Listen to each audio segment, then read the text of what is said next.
Hi, my name is Nancy Pieper, and I am the owner of Kids Are Kids Learning Center in Las Colinas, Texas.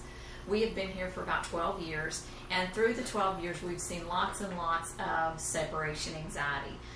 This is a problem that that not only children go through, but parents go through. So what I want to talk to you a little bit about today is what we've found through looking at all the research and by watching for 12 years and beginning to understand how this works and why it happens. Many times we have parents that have been coming to the school for months, and all of a sudden their child is unhappy when they leave, and it rips their hearts out. They leave to go to work and they're upset and they don't understand what's going on. And the great news is that we've learned is this is part of your child's development. Up to about 6 months of age, children do not understand the difference of one person or another. Now, moms, that's not what we like to hear. We want to believe that our child knows us and our child loves only us, but actually up to about 6 months and until they begin to develop, the official name for it is object performance. As long as someone else is in the room, they're good. So they don't understand that one person is really different than another. And what this means is that about 6 months, they begin to remember you. It's a part of their development.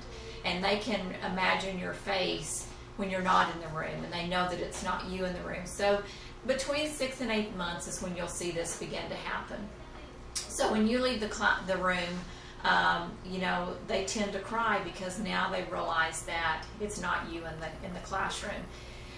They will get past the separation anxiety now that they understand that there is object performance. Then the next step in the phase is to learn that you will come back, and to learn that that is the next step, that there is a pattern there, that mom is always going to come back. So as your child grows in their development as a baby, expect to see this, and don't let it upset you when you do see it. There's some steps we want to talk about, even with older children. Sometimes you'll get out of the separation anxiety for a few months, and then suddenly you're right back in the middle of it again, and you're trying to figure out what is going on. I thought we were past this stage.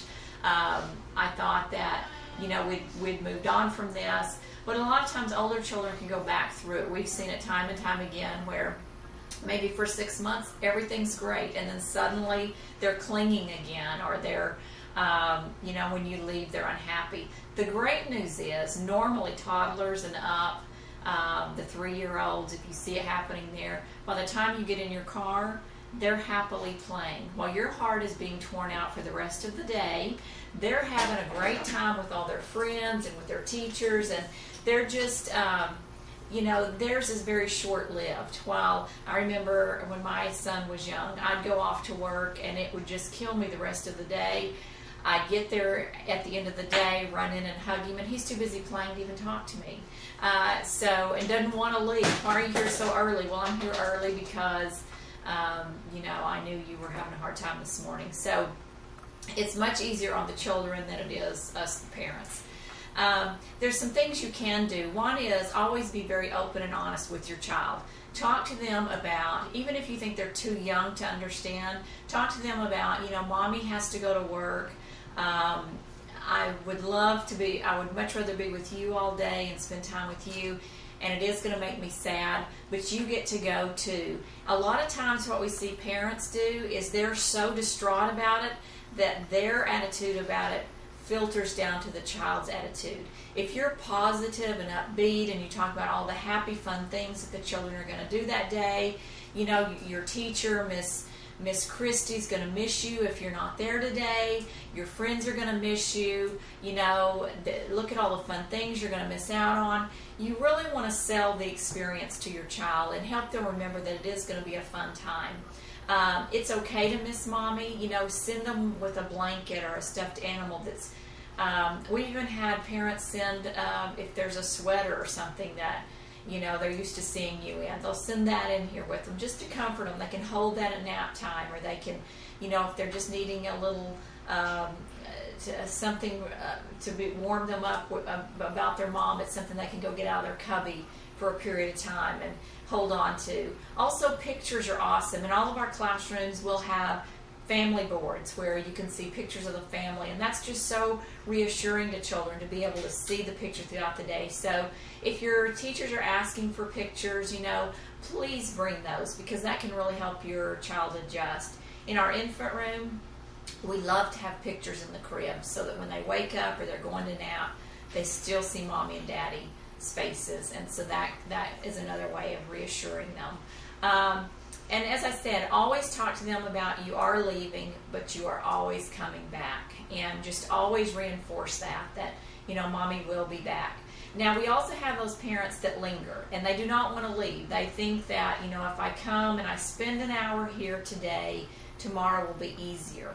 Well, what we see is right the opposite. If you spend an hour today, you'll be here an hour and a half tomorrow. The next day, you'll be here 2 hours. It's just a vicious cycle. So let me give you some tips on leaving your child. First is, prepare them in the morning, where you're going, how much fun they're going to have, what they're going to get to do today, how much you're going to miss and love them. Drop them in the classroom, give them a big hug, let them know how much you love them and that you will be back after work, and then leave. Separate. Don't go back. Don't try to peek in the window. Because once you do that, all the great work you've done will be out the window. So then the next day, just be very consistent. It's also better if you can stay on a real tight schedule with your children, where they're always coming in at the same time, the same things going on in the classroom when they come in. We teach our teachers to help you release from the child. So if your child is clinging, we're going to teach the teachers to come and try to get the child to release to them. We want to build that bond with your child. So although they're sad to leave you, Mom, they're also happy to see the teacher that they've bonded with and their friends. And then, when you come in at the end of the day, it's a celebration. Mommy's missed you so much. And I'm glad you've had a great day, and try to share as much of the day as you can with your older child. If you are having issues with leaving your child and what's going on, never discuss that in front of the child. You always want to pursue a happy, loving place. If you're struggling, let that be your struggle and not your child's struggle. Don't let them see you cry and upset. Try to hold it together till you at least get out in the car and down the road, so that they have a great day. The children that we see get through this the easiest and best are those children that their parents have a positive attitude. They're knowing that they're coming to a safe, loving environment. They know that their children are learning and they're engaged throughout the day. They're making friends. They're doing the things that are going to help them be successful when they move on to kindergarten and first grade. So those are a few of my tips, like I said, that we've seen work over the years.